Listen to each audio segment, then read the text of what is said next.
Peace, family. It's your brother Marc Lamont Hill. Welcome to the Marc Lamont Hill official YouTube channel. It is time now for the War on Gaza report. That's right. Every single day here on the channel, we give you the War on Gaza report. Some nights we do it directly from the night school show. Other nights we give you a separate report, especially when there's breaking news or other important information that you want to have. And so we will do it. Somebody said, "Where's the Gaza music?" Y'all want Gaza music? I'm gonna give you Gaza music. You want Gaza music?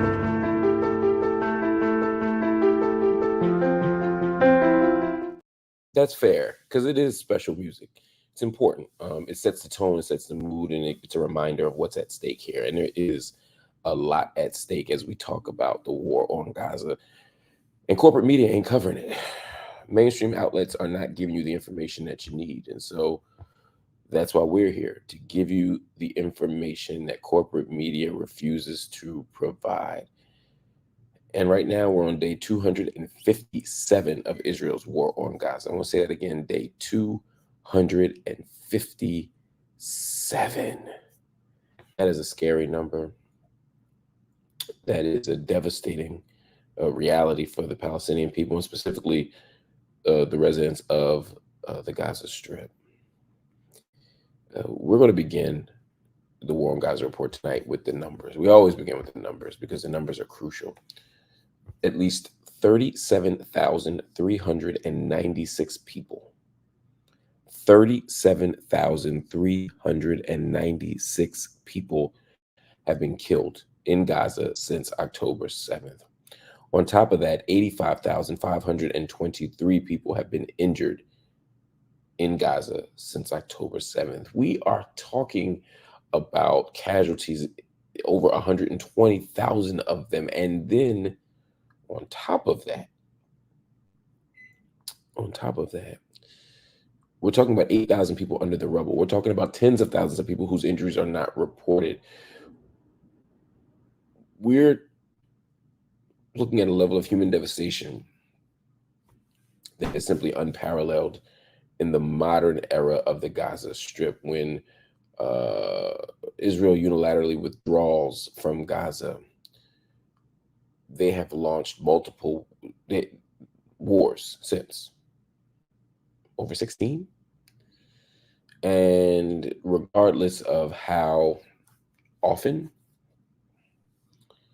they launch, how intensely, how indiscriminately they launch weapons and engage in military action, it's never been numbers like this. 5,000, 4,000, would be considered high. Now we're looking at tens of thousands of dead bodies, minimum.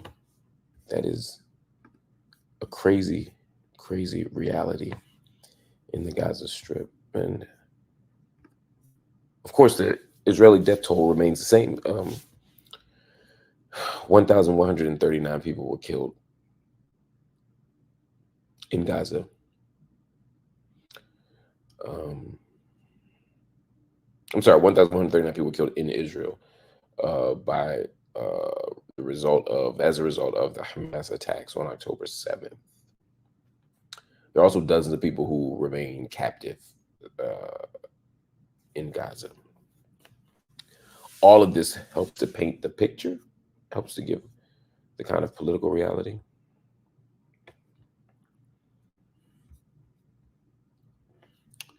Let's talk about why those numbers aren't dipping, why their death rates aren't dipping, why the overall death toll,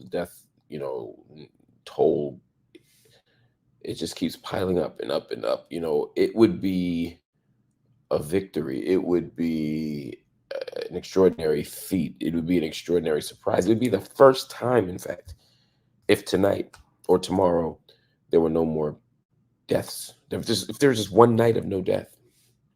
But instead, we're seeing dozens, if not hundreds, of deaths over a 24-hour period. And those deaths are not exclusive to Rafah or to, Gaza City.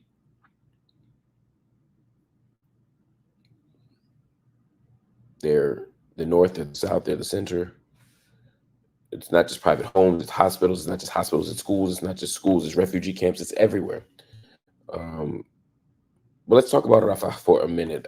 Israeli tanks and drones are currently pushing into Rafah, the western neighborhoods in Rafah, as an attack on people waiting for aid trucks kills at least 9 Palestinians and injured another 30 Palestinians. This is near the Kerem Abu Salim, or the Kerem Shalom in Hebrew, border crossing in Rafah, which of course is the southern part of Gaza.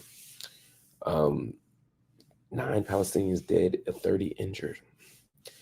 UNRWA, the United Nations Relief Works Agency, estimates just 65,000 people remain in Rafah, where more than 1 million Palestinians have been seeking shelter before fleeing the Israeli military's advance on the southern city. 65,000 is wild. A month ago, there were 1.6 million people in Rafah. A month before that, there were 250,000 people in Rafah. The town goes from a normal population of 250 to an accelerated growth process due to, that was entirely attributed to Israeli military forces funneling them into Rafah. And then once they're all there, like sitting ducks, Netanyahu finally executes his long-standing plan to invade Rafah and to engage in a kind of military incursion that would, on paper, attack Hamas, but in reality would create a kind of unparalleled humanitarian crisis, as was predicted by the entire global community. So now that the number's down to 65,000, we're reminded of how another cohort of Palestinian people, another group of Gazans is vulnerable and homeless and houseless, and many of the children are parentless. This is all happening because despite the claim of wanting a ceasefire, despite a public declaration that they're willing to abide by the principles of a ceasefire, Netanyahu has made it very clear that he has no genuine intention of stopping the war, stopping the war on Palestine, not the war against Palestine, not the war with Palestine, but the war on Palestine. He's willing to keep going. Anyway, Hezbollah leader Hassan Nasrallah warns that, quote, no place would be spared from attacks in a full-scale war with Israel after Israel said operational plans for a Lebanon offensive had been approved. So this war, or even proxy war, potentially depending upon who you think is funding Hezbollah, this war between this growing, skirmish war, whatever you want to call it, between contretemps between Israel and Hezbollah is going to cause major regional problems. There are going to be extraordinary geopolitical implications that aren't reducible to the Middle East. When we think about the United States' role in funding Israel, when we think about the potential role of Russia and other powers in supporting Hezbollah, we're looking at a very nasty situation. So that's where we are, though. That is the War on Gaza report. I've decided that every night I don't want to read off every single death in every single area, because I'm not sure it helps. It doesn't advance the story, but it's important to know, which is why I tell people you can go to aljazeera.com, you can go to bbc.com and get even more like in the weeds details about the deaths. But I want to give you the big picture of sort of what's at stake, what people are looking at, what areas are being harmed the most at this moment, and where the relief can come. So somebody here asked a question I do want to answer. Boaz Kim Music said, any idea about the effects of a few of Netanyahu's cabinet members resigning? Well, it's not just that they resigned, it's that Netanyahu has basically dissolved his war cabinet.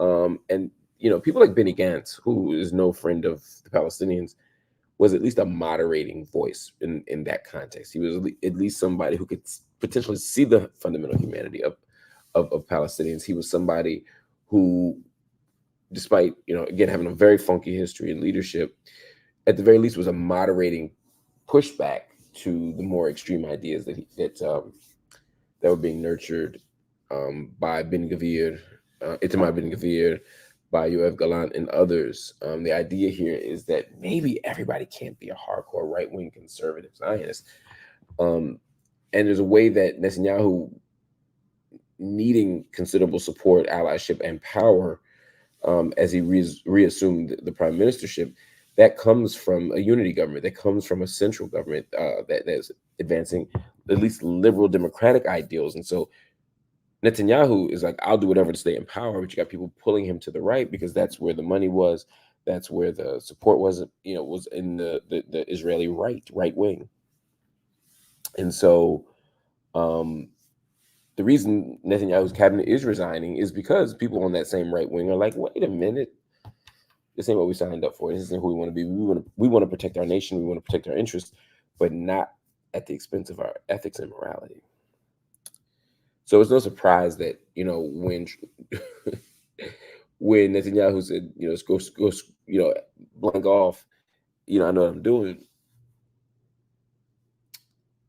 There's a way that Netanyahu is like, look, I'm in office now. I don't need y'all. I don't need your advice. I don't need your support. I don't care what Benny Gantz says. I don't care all of it. I'm leaning toward the right, not because Netanyahu necessarily agrees more with the extremist right, but because he knows they butter his bread. They keep him in office, and so it's no surprise that Netanyahu's cabinet sort of dissolved. I think what's going to be more interesting is sort of how he navigates the world. How does Netanyahu engage in peace talks now?